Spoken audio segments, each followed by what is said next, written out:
Então, pessoal, continuando, outras questões aí referentes à prova testemunhal, né? Temos que mencionar também a questão do depoimento da testemunha, né? Prestado oralmente, já que se trata de uma prova oral, né? Nós já vimos, de acordo com aquelas classificações de provas, né?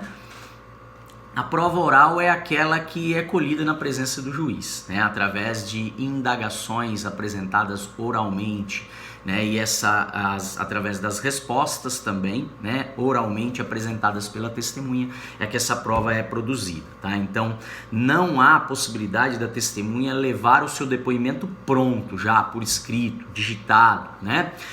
Dizer para o juiz: olha, excelência, eu já trouxe o meu depoimento pronto, o senhor pode dispensar a minha oitiva, porque eu já escrevi aqui tudo o que eu sei a respeito do fato, né? Então isso não é possível. A prova ela deve ser colhida oralmente na presença do juiz, tá?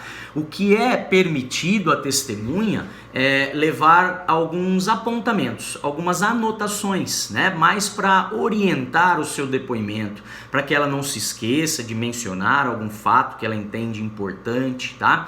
Então é facultada à testemunha, né, a consulta a anotações, a apontamentos a respeito dos fatos que eles estão sendo indagados, mas ela não leva o seu depoimento pronto para simplesmente ser entregue ao juiz, né? Isso impediria o juiz de formular outras perguntas, né? Além daquilo que já foi mencionado pela parte, que estaria sendo mencionado pela testemunha no documento escrito que ela poderia levar, né? Isso também impediria a produção da prova com relação às partes em litígio, com relação ao Ministério Público, que poderia ter alguma outra pergunta a ser formulada, tá? Então ela não pode levar o depoimento já pronto por escrito, tá? Ela pode apenas se socorrer de anotações, mas para orientá-la, né, na hora de prestar o seu depoimento, ok?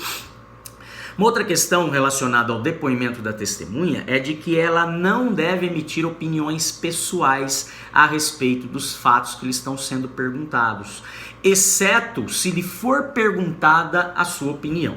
Tá? Então, manifestações subjetivas, né? Aquela análise pessoal que a pessoa, que cada testemunha pode fazer a respeito do fato, isso não é permitido, tá? Ela só vai poder emitir uma opinião pessoal se o juiz lhe perguntar. Por exemplo, perguntar se no dia do acidente o condutor parecia embriagado, né? Se no dia da ocorrência a parte parecia nervosa, parecia abalada, parecia com raiva, né? Então, quando lhe for perguntada a sua opinião, né, o que lhe parecia, qual a sua opinião a respeito de um fato, aí ela pode emitir a sua opinião pessoal, né? Ela poderá fazer uma manifestação subjetiva, de acordo com o seu entendimento, mas caso contrário, ela deve responder de maneira objetiva, né? Sem fazer uma análise pessoal a respeito dos fatos, ok? Outra questão, ainda dentro da prova testemunhal, diz respeito ao requerimento da prova testemunhal, né? Como nós já falamos quando estudamos petição inicial, contestação e quando também trabalhamos, né, estudamos as providências preliminares ali na fase de saneamento ordinatória do processo, do nosso procedimento comum, né? Nós comentamos que a prova testemunhal, assim como outros meios de prova, ela já pode ser requerida na própria petição inicial, no caso do autor, ou na própria contestação, no caso do réu, tá? Então eles já poderão trazer nessas peças um requerimento formal de produção de prova oral, tá? É comum, existem até algumas pessoas que já trazem até o rol de testemunhas, já, né? Pede lá a produção de prova oral e de acordo com o rol em anexo já traz ali até o nome e qualificação das suas testemunhas, né? Ou seja, já indica a prova oral a ser produzida.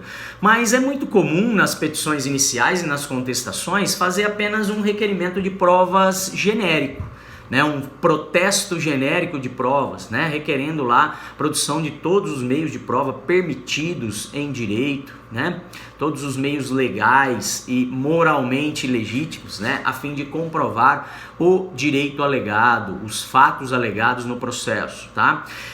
Isso é comum porque, como nós já mencionamos, não se sabe exatamente ainda, na fase inicial do processo, antes de encerrar o exercício do contraditório, né, antes de encerrar a fase postulatória, ainda não dá para saber exatamente quais são os fatos que serão passíveis de prova.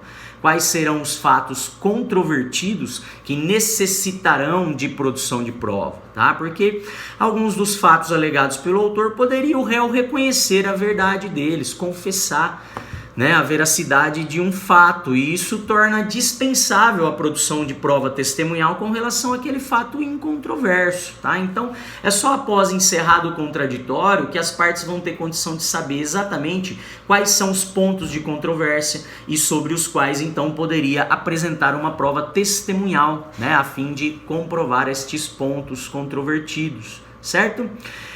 Então é comum ainda nessa fase inicial um protesto genérico, requerer a ampla produção de provas, tá? O que não pode passar é o momento das providências preliminares, tá?